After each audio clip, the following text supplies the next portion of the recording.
Pemirsa, kita akan memasuki Habarnang Panambayan. Dinas Kependudukan Wan Pencatatan Sipil Banjarmasin sejak Januari sampai Maret 2023 sudah menertibkan sekitar 345 surat keterangan penduduk non-permanen. Dilakukannya pendataan ini sesuai dengan arahan Wali Kota Banjarmasin yang meminta untuk mendata warga pendatang baru wayah arus balik Lebaran 1444 Hijriah.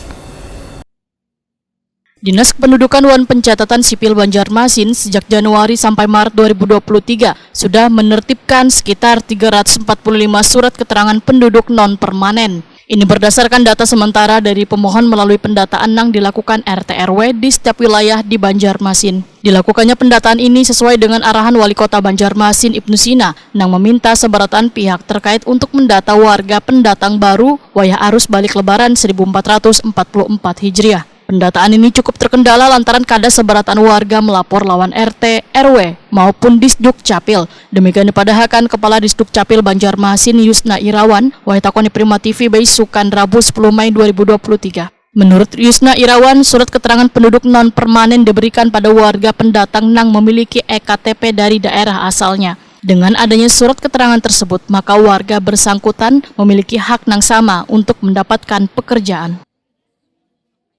Sudah kita terbitkan kurang lebih 345 surat keterangan penduduk non-permanen. Nah, kita penerbitan surat keterangan penduduk non-permanen ini berdasarkan pemohon yang bersangkutan.